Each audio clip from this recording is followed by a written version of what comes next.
evening, I'm Ces Oreña-Drilon. I'm Pauline Verzosa. And I'm Shawn Yao. The big stories tonight. The second cut from the Marcos cabinet revamp sees the country's top lawyer getting the boot and one tough police officer getting a boost. We have the full list of replaced and retained officials in what this government calls the bold reset. And as a Senate date of Vice President Sara Duterte draws nearer, more suspicious names are discovered as recipients of her confidential funds. This new information is expected to come up in her historic impeachment trial. And expelled Congressman Arnie Teves is due back in the Philippines tonight after Timor-Leste deported him for being a threat to its national security. Maybe it is time for him to go to allow for fresh blood. Gusto mo bang lamunin tayo? No? Definitely decline na yan.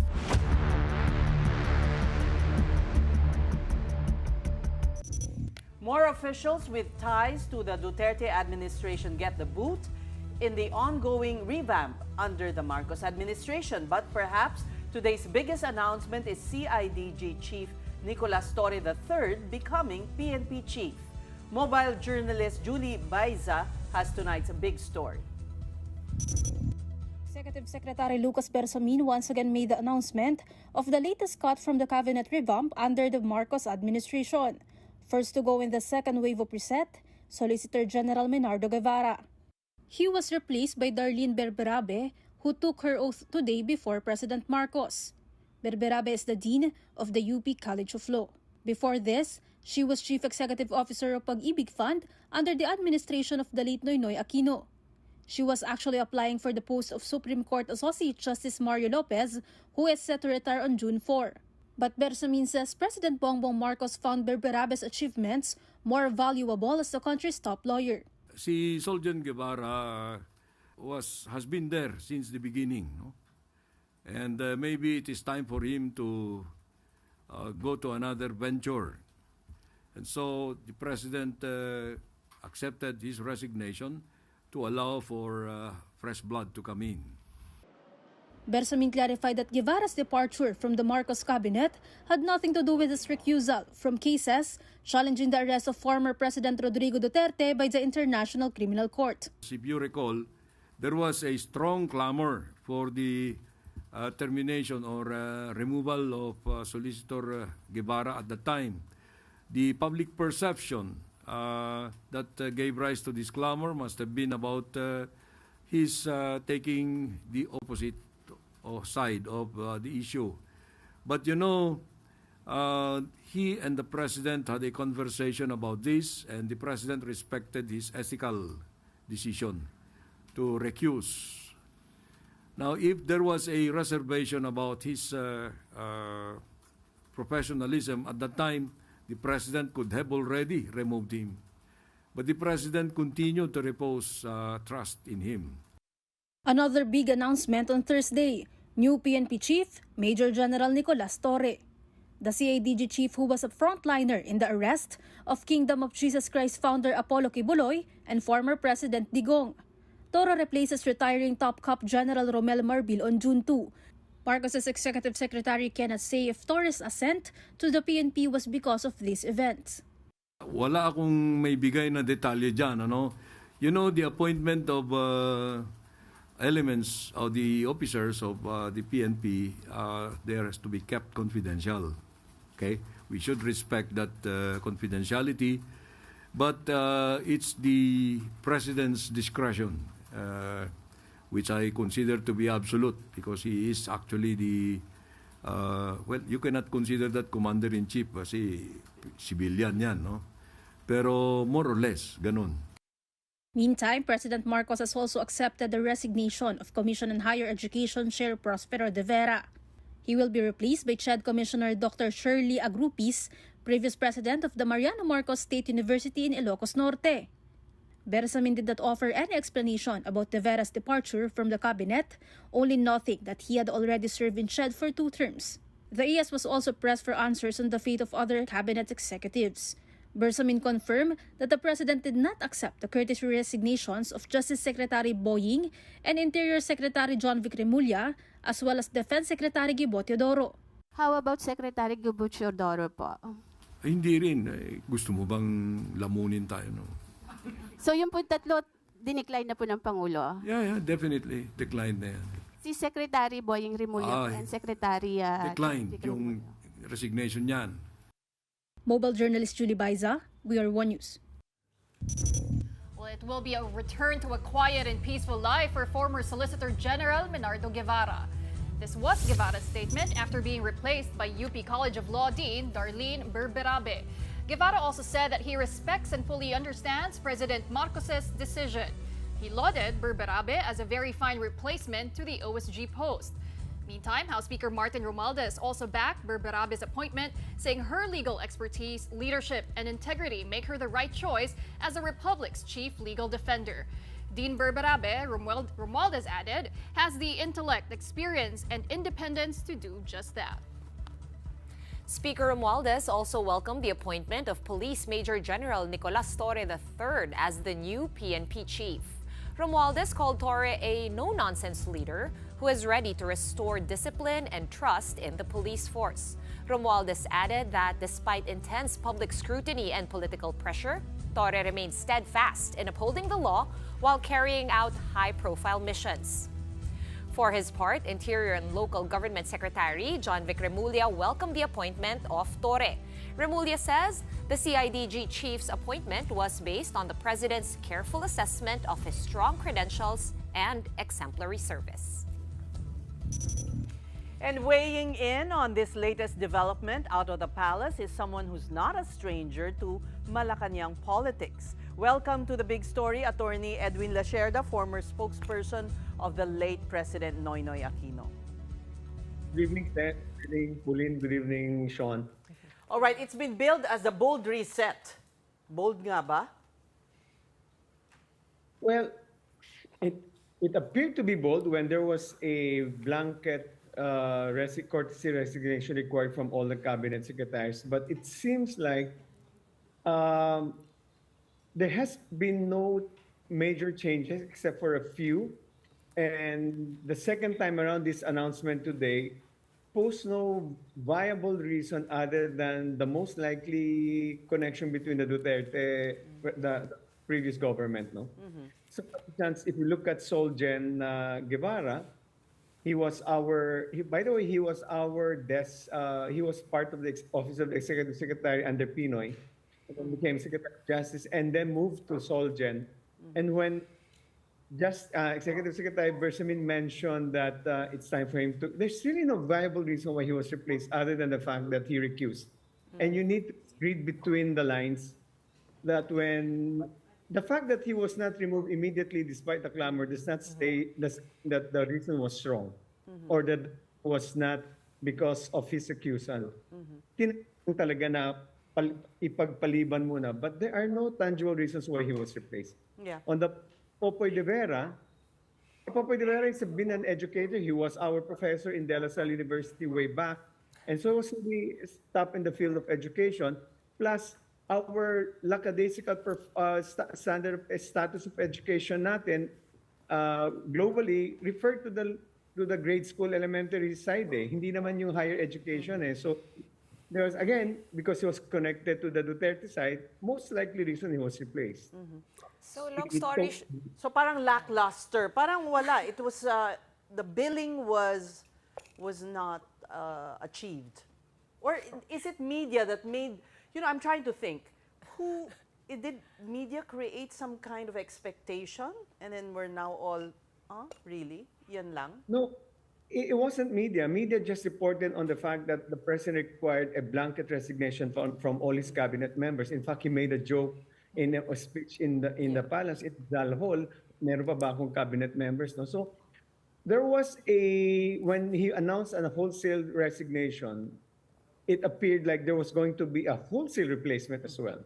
But it turns out that only a handful were being removed, and they are not really frontliners, by the way. I mean, Solgen, how do you evaluate the performance of a Solicitor General? You evaluate the performance of a Solicitor General based on the number of victories that he defended, the government positions that he defends before the Supreme Court. there was no major case before the Supreme Court on the part of any actions against the executive branch. No? So there's really, to a large degree, it was overpromise and underdeliver. And like you said, perhaps it can be not so much a lackadaisical, but we were expecting a huge number of secretaries being replaced, and the more prominent ones at the very least. No, but who are being replaced are those are not really major positions. In the first place, you immediately retain the economic team, the economic managers, which is good. It provided stability with the community and the foreign investors. And then you move to the political positions right now. So you retained Justice Secretary Remulla, who's really doing a good job. John Vic is new. Senator si Gibo Teodoro is also been with the reasoning provided by Secretary Bersamin on the resignation of De Guevara could be applied also to Gibo Teodoro.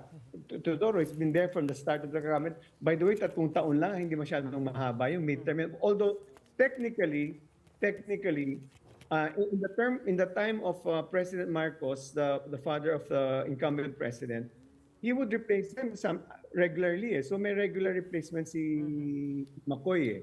So maybe it's a playbook that he's doing, but medyo kulang sa lakas ba? Kulang sa effect. Walang impact yung pag-replace. Reading between, Attorney Lasharda, reading between the lines of what you just said, it would seem at least up to now, no, as of today, kasi konti pa lang naman yung napapalitan, it would seem to be more of a cleansing of the ranks from the mga Duterte-associated cabinet secretaries. Am I hearing that right? These recent replacements, you have to imply that primarily because what were the KPIs or the performance indicators whether to remove you or not, Shawn? Sabi ni spokesperson Claire, walang puwang sa kabinete ang tamad at incompetent. Wala naman sinabing incompetent si Solgen. Wala naman sinabing tamad si Solgen or si Popo. So, ano ang basehan ng pagtanggal sa kanila? So, you really have to look for a cogent, tangible reason for the removal. And the only tangible reason is their relationship with the former President Duterte. Because other than that, they would have said something about performance. They would have said something about draft in the performance of their duties. There were none. So talaga, anong hanapin mo? So nagkaroon tayo ng ang lakas pa ng dating nung statement na walang puwang sa kabinete ang tamad. Pero wala naman nangyari. Wala naman sinasabing tamad. Wala naman sinasabing corrupt. So nagkulang. And how does this affect yung messaging ng current administration that a lot of people find to be lacking or confusing or even parang self-contradicting at times? Mixed messages. Yes. And this is something that hindi naman, it boils down again as in the US politics. Does it affect the kitchen table issues? No? Hindi rin naman actually. It's more political rather than the basic daily lives of the Filipino people. No? So and the one thing good and maybe not so good also about the Filipinos are very, very forgiving. And they also tend to have a short-term memory when it comes to all these things. They will just let it pass. Ang magandang, with respect to General Torre, let's admit the fact that he's really a performing official. Tama yung sinabi nyo kay Kibuloy, kay Pangulong Duterte, ganyan naman talagang hinahanap ng taong bayan. Yan magandang appointment ni General Torre dahil talagang he was a man of action. Whether you're a Duterte follower or whether you are against President Duterte, you must admit that he was stern, he was firm in the implementation of the directives of whether it's the palace or any court order. No? So talagang you would really, and we would like to see strongman.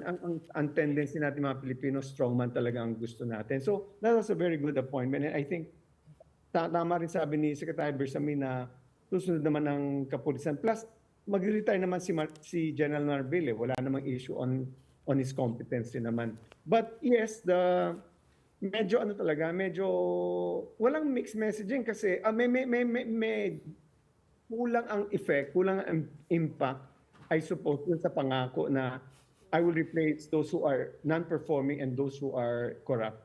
And those reasons were not fundamentally provided by Secretary Verzosa.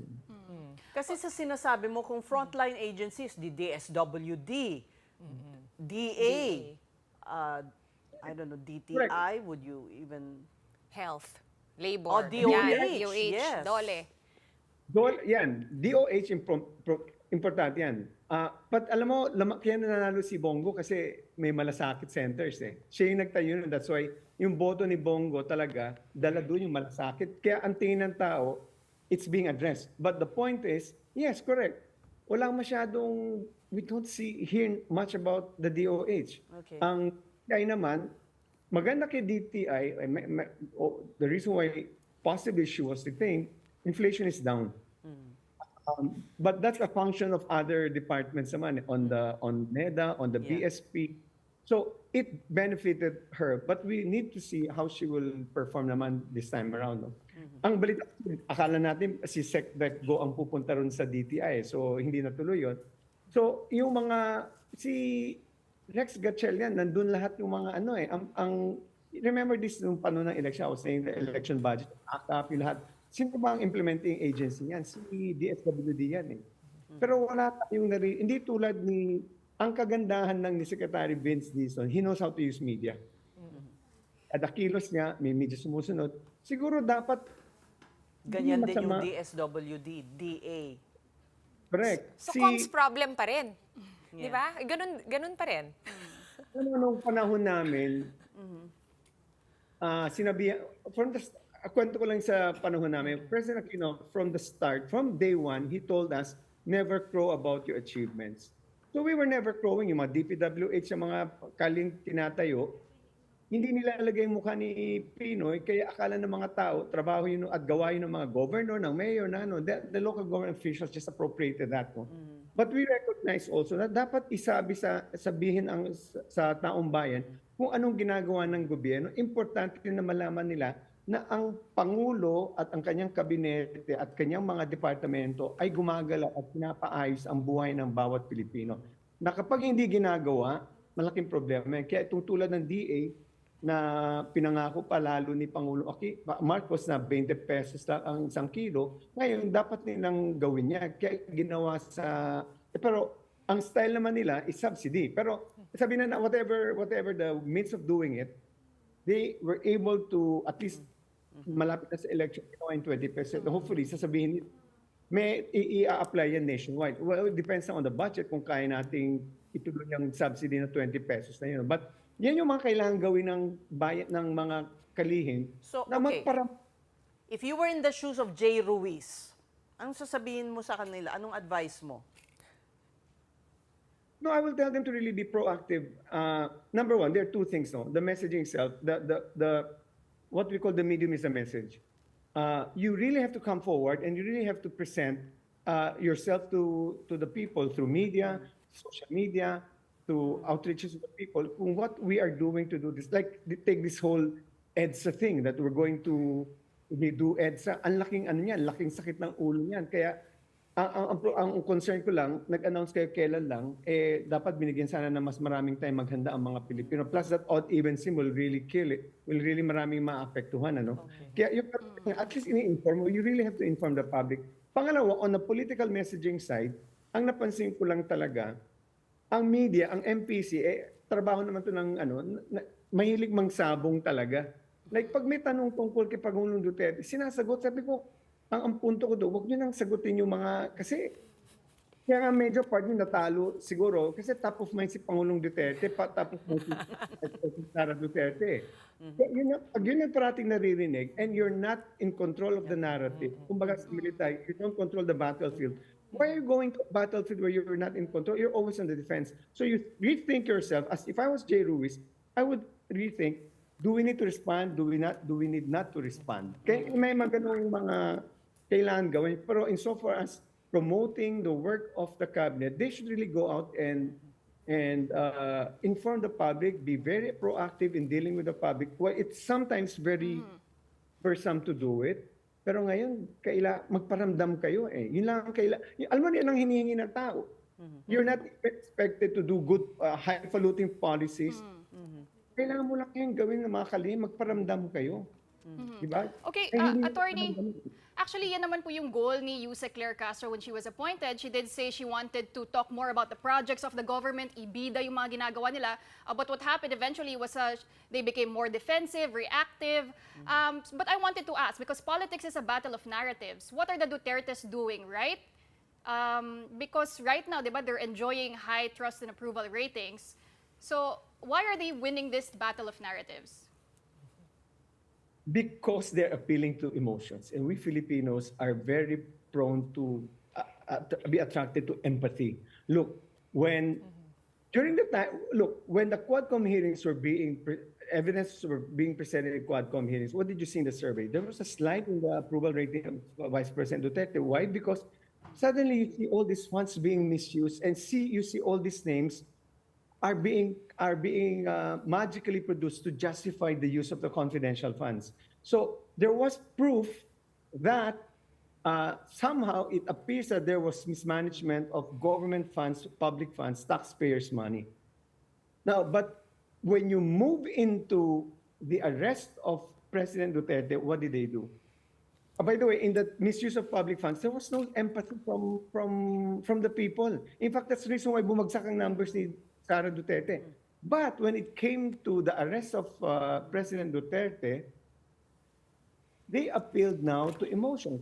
So the daughter of the President Duterte appealing to tatay ko yan.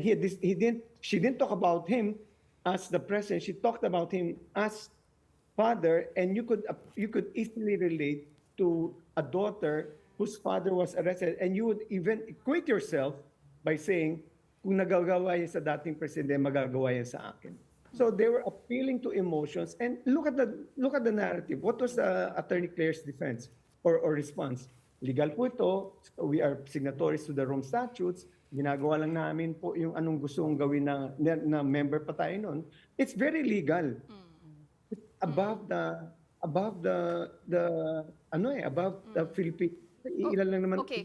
But attorney, with the impeachment trials looming, how should the president approach it? Should he be hands-off? Should he take a side? What do you think should be his move here? He should let the senators decide on the case. I mean, it's already out of his hands.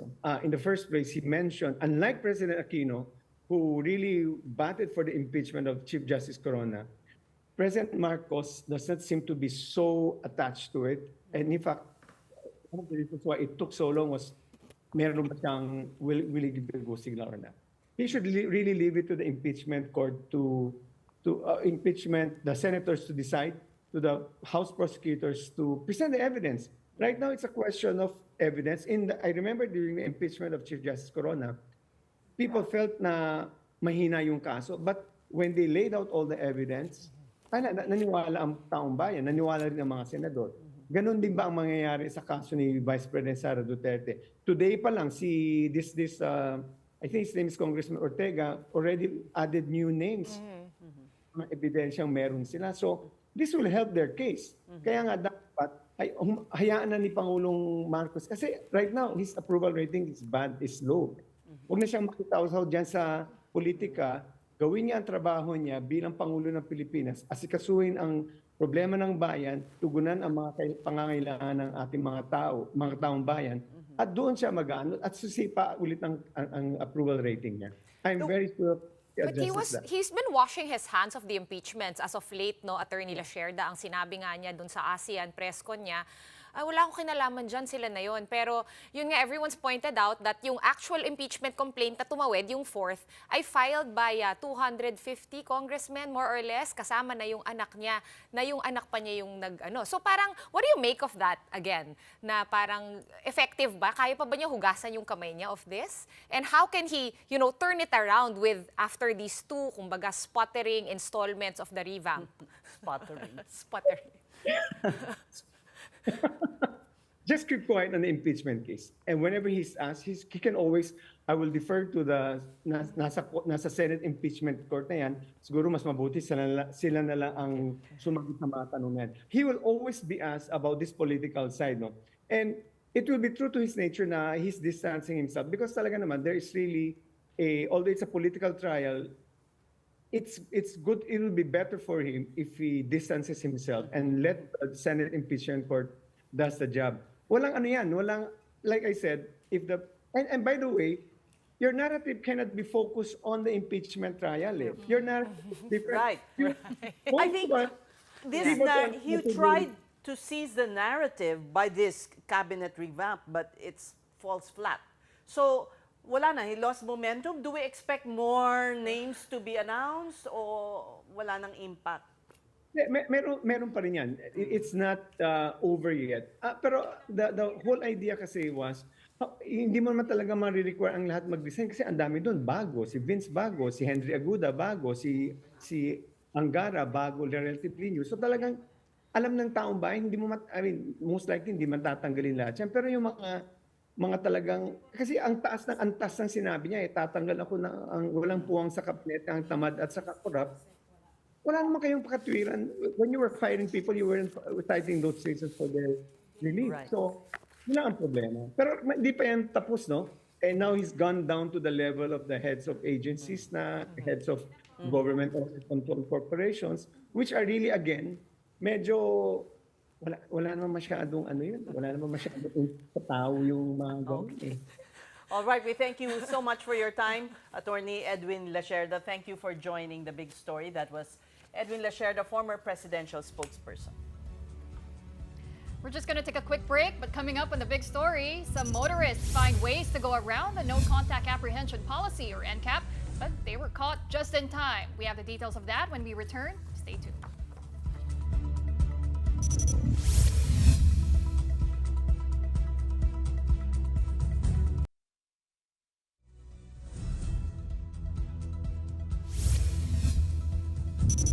Story is back with this breaking news. Former Congressman Arnie Teves is now back in the Philippines. That's after he was deported from Timor-Leste. NBI Director Jaime Santiago, Justice Assistant Secretary Eliseo Cruz, and immigration officials were at Timor-Leste to facilitate the transfer of custody to the Philippines. Teves was in handcuffs and his feet were chained as he boarded a Philippine Air Force plane. The aircraft will first stop over at Davao for refueling, then will head to Manila before midnight. The Timorese government earlier explained that they had Teves deported because his continued stay in their country as a fugitive poses an internal security threat. Also, they said it is disrupting their bilateral relations with the Philippines, especially now that they have a responsibility to the region. This is in anticipation of Timor-Leste's ascension as ASEAN member in October. Despite this, the DOJ assures due process will be accorded to Teves. We assured the executive of Timor-Leste that we will do things as in observing all the tenets of due process and fair play. Unlike the victims who died here, there was no fair play when 13 people were murdered. Pinatay po yung 13 tao rito, kaya hindi ho ito basta-basta pinag-uusapan at hindi ho ito ginagawang kampihan. Ang mahalaga po, yung mga pamilya na nawalan po ng mga mahal sa buhay, magkaroon ng hustisya. Meanwhile, Teves's camp insists his deportation is illegal as they still have a petition for writ of habeas corpus. Their next course of action would be to prepare for the former congressman's trial in connection with the murder of Negros Oriental Governor Roel de Gamo and 9 others in 2023.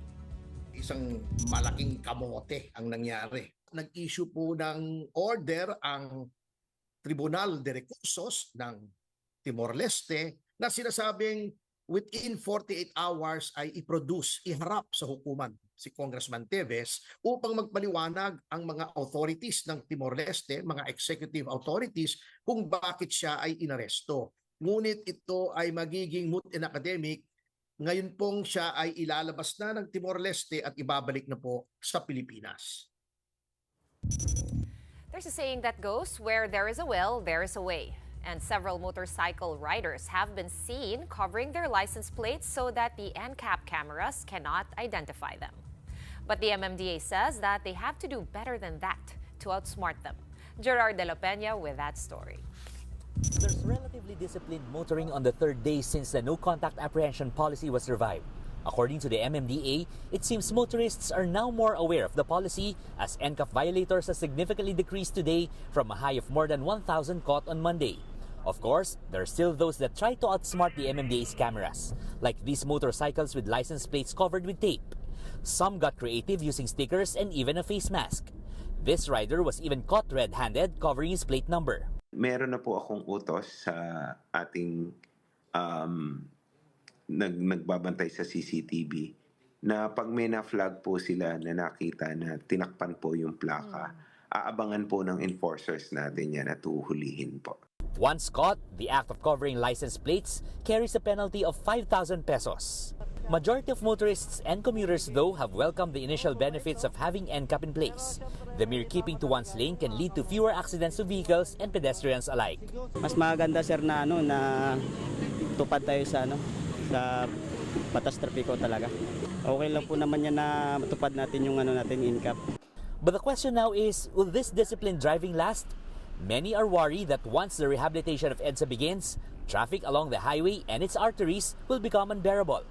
This thought has again revived the push for flexible working hours and work-from-home schemes. The Makati Business Club says there are companies that are already considering this, but there are firms who simply cannot afford this setup. It's a balance between the productivity you lose by spending time in traffic commuting and the productivity of working from home. No? So, yun ang kaba namin dito sa sa programa na to. We invested in offices for a reason, di ba? So we can all work together and be productive in the same space. Pero given this situation na isasara yung ibang lane ng EDSA and so on, I think we're kind of gonna be forced to look at this more seriously. For News 5, Gerard De La Peña, we are One News. From names related to grocery items, tech brands, to notable individuals such as Marian Rivera and Shell Diokno, a new pattern has been uncovered in the alleged recipients of confidential funds from the Office of the Vice President. Surnames of at least 5 senators appeared among the supposed beneficiaries. House Deputy Majority Leader Paulo Ortega discovered names such as Beth Revilla, Janice Marie Revilla, Diane Maple Lapid, John A. Lapid Jr., Clarice Ontiveros, Christine Applegate Estrada, and Denise Tanya Escudero. Other recipients had surnames related to a famous bake shop and the word Solon, which is a word that refers to a member of Congress. Ortega says these new names were listed as alleged recipients of the OVP's 500 million confidential funds disbursed in 2023. The names also did not have any record with the Philippine Statistics Authority. Funds ang pinag-uusapan, kung wala silang mapakitang ebidensya, natunay ang mga taong to, mas magiging matibay ang ebidensya laban sa impeachment. Vice President Sara Duterte has yet to respond to these names as she is currently in the Netherlands to visit her father, former President Rodrigo Duterte. But with her impeachment trial set to begin next month, or next week even, the Senate continues preparations. The House Prosecution Panel is slated to report to the impeachment court the articles of impeachment against Vice President Sara Duterte on June 11. This has been moved from the original date of June 2. While the senators will be taking their oaths as senator judges of the trial when the session resumes. VP Duterte is scheduled to return to the Philippines on Wednesday. And also from The Hague, Senator Amy Marcos says, "Together we will bring PRRD home." In a Facebook post, she was seen meeting with the former president's legal counsel, attorney Nicholas Kaufman. She says, quote, "Kapit lang." In her caption, she tagged VP Sara, saying she understands what it's like to be forced away from home. She is, of course, referring to her family's own experience when her father was ousted from office and the Marcoses were forced to be exiled. Marcos promises that the Dutertes will not suffer the same fate. And joining VP Sara from Doha to The Hague, the senator says the trip is to seek solutions surrounding Digong's ICC investigation over his war on drugs. We're going to be taking another very quick break for now, but when we return, one local fashion brand veers away from the take, make, and dispose model of creating things to keeping waste and pollution at a minimum. That's next on The Big Story. Keep it here.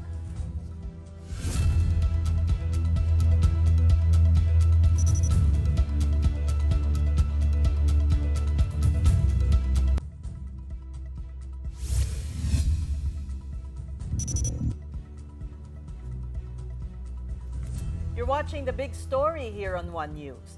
According to the UN Environment Program, fashion is the second biggest consumer of water. It also produces about 10% of global carbon emissions. But there's one homegrown brand that's taking the lead in sustainable fashion. Here we feature companies that have sustainable initiatives. Welcome to Sustainability.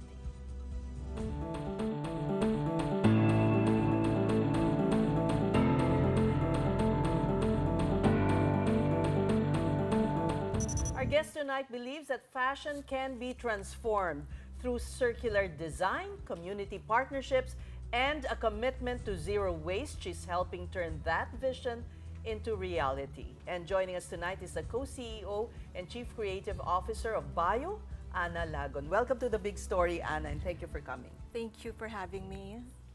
What led you to embrace sustainability? I'm sure that was not your objective when you took over the brand Bio in 2015? 2014. 2014. Yes. It actually started with a question from my child. So, right, it's not a business decision at first.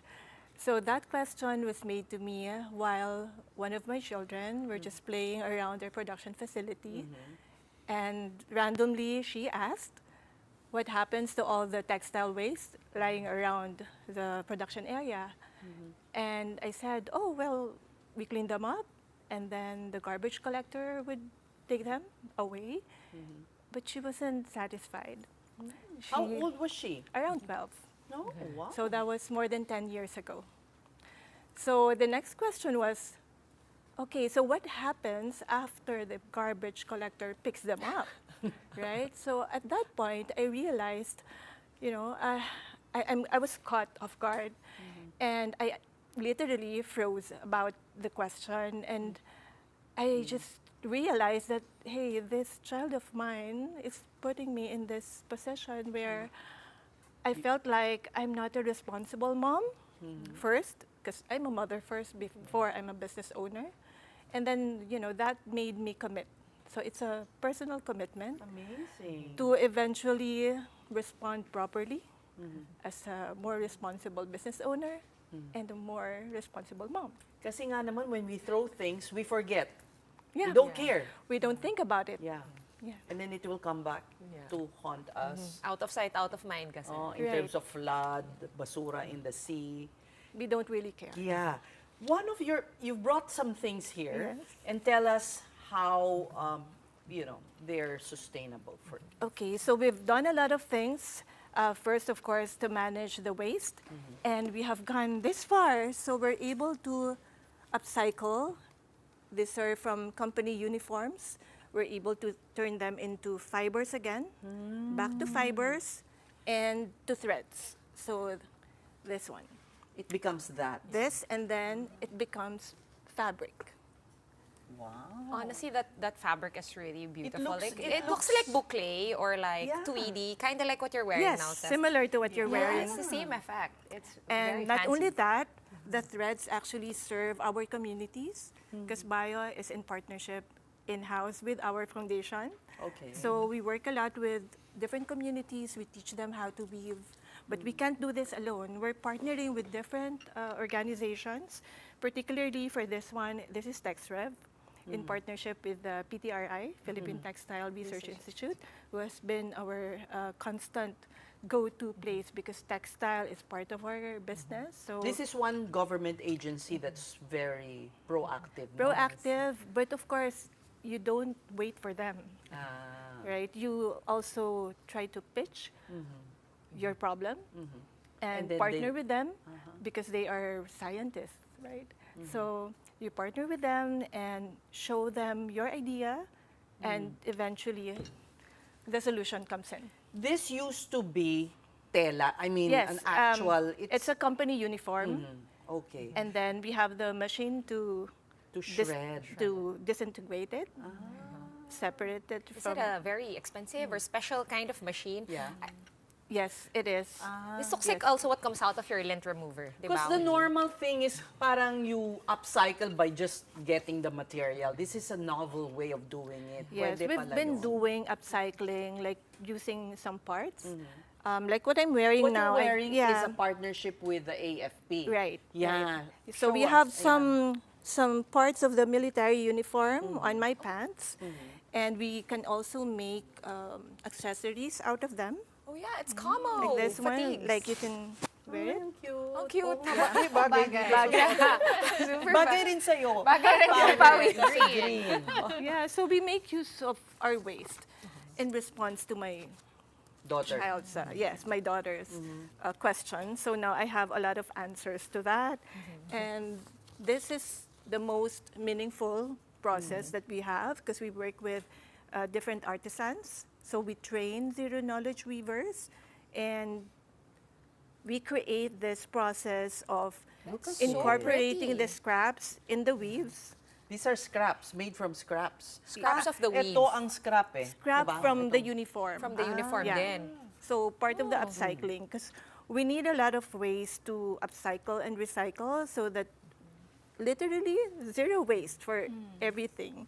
And we're able to close the loop by trapping all the carbon sources from materials. So this is A brick? a recycled board made out of textile waste and also residual plastic waste. So these are the bubble wraps, the plastic labo, the very thin plastics. I believe So- you're waiting for the patent approval Yes, for this, we have the right? patent pending for that.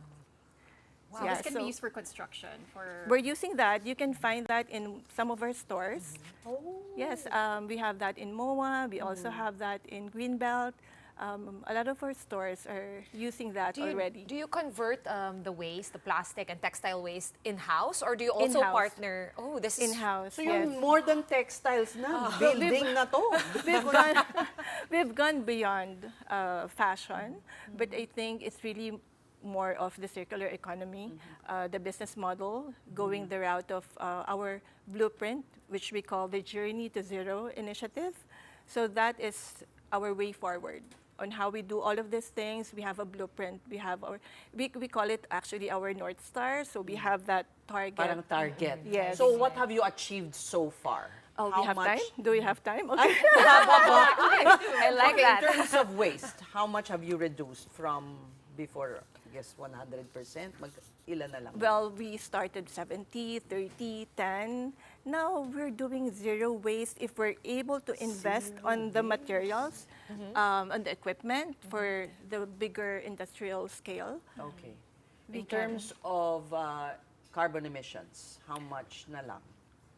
It's not how much na lang, but it's really more on, we're doing carbon offsetting right now. Okay. We're the only Filipino fashion brand doing that. In fact, in the whole of the Philippines, no one is doing carbon offsetting. Why is that, Anna? I think there's Mahal the ba? financial side also and the willingness. Because for sure, a lot of other brands can pay for it, but it's the willingness to also have that responsibility. It's tedious ba? Well, you have to submit like the list of your materials because they have to go through the transparency report. And it's not done in-house, right? We have a service provider to make sure that the reports are generated by a third party. Okay. So that's where my next question was going to be. How did you find this third party? And mahal ba to have this third party like check you and because their labels really have this parang siyang claims. certification. Yes, Yeah. parang may picture yan, may logo. Yes. So Well, I'm part of the UN Global Compact. So it's United Nations. So I am in the board of trustees for the local network. And part of that is my exposure to different personalities in the space of sustainability. And I was so blessed to meet this professor from LaSalle. Well, he referred me and, he heard about the things that I shared. And he messaged that, maybe you can make use of this company. So I checked them out, introduced myself and the vision behind the This company. is an and that's it. international company, They walang are, local. no. It's an they are, international certifying body of sorts, parang yes, they ISO, are, ganyan. no, but they have the VERA certification. It's what you need to be able to really show the transparency and collect saan all to? of those carbon offsetting. They are based in Netherlands. Okay. Mahal Yeah. Hindi naman sa dahig. But I'm also, what I like about your story is that you get a lot of communities and a lot of women making the thread, from the, not even the retazo, from the fibers. How many women's lives have you changed? I don't have the exact data because it's, it's moving, the numbers are moving.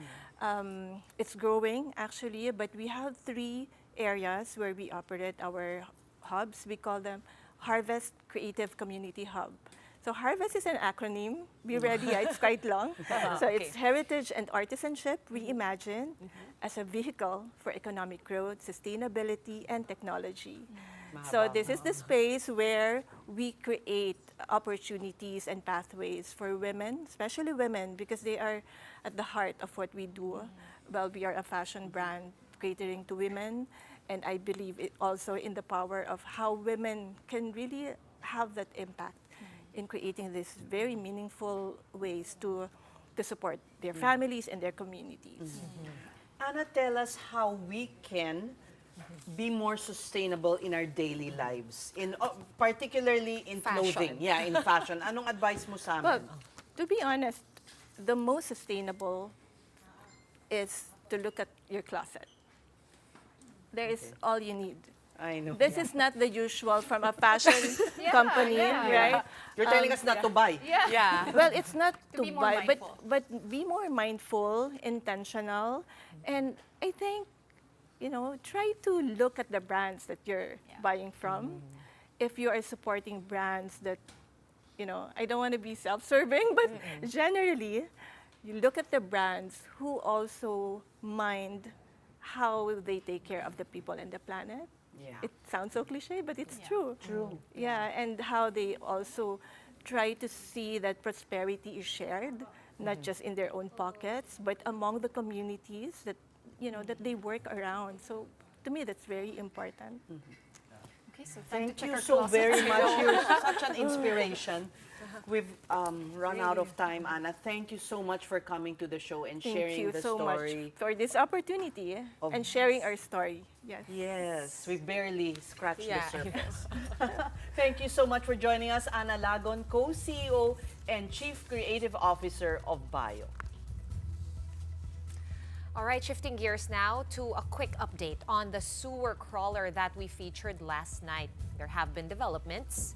The DSWD has located the person in that viral incident, and the woman called Bibi, yes, not a man as we earlier reported, is currently in the Pag-abot Processing Center in Pasay. She is receiving help over there. But there is more to that story. William Roberts, the photographer who posted the now viral picture, recently shared on Reddit that the woman is part of a group living beneath the city. And this group is cooped up in the drainage system near Makati Medical Center, known as the Botanical Garden. Roberts actually met at least 3 people who are living there and says that they crawl into sewers at night not to hide because of illegal activities, but to survive. From Makati to Malacanang, our big picture tonight is a couple of messages from officials whose tenure with the Marcos administration just began and ended. First up is CIDG Chief Major General Nicolas Torre III. He is replacing retiring PNP Chief General Romel Marbil next week. Amid messages of congratulations following Executive Secretary Lucas Bersamin's announcement of his appointment, Torre took to Facebook with a post that reads, "Salamat sa inyong suporta. Text po muna at umuusok na phone ko. Salamat po ulit." And then there's the message of former Solicitor General Menardo Guevara to our very own fellow One News anchor Ed Lingao. In an answer to an invite to guest on our sister program StoryCon today, Guevara said, "Not now, Ed. I want to leave as softly as possible." And do take note of the smiley emoticon. Now, the ex-Soldier served 3 administrations, and he was a legal undersecretary to the late President Noynoy Aquino, Justice Secretary during the Duterte administration, and of course, Solicitor General for 3 years to the Marcos government. All right. You know, I had a hair-raising moment Right. when I learned about the people living in the botanical garden. And it's been going on as far back as some people have spotted them years na before COVID pa.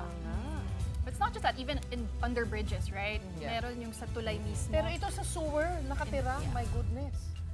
I know. Okay. And now I'm curious as to what's under there. And I hope they really have to check the whole network bago nila i-lock yung mga, di ba? They're sealing it off. What if may tao? I mean, honestly. All right, on that note, that's it for the big story on this Thursday evening. We are One News, all sides, all the time.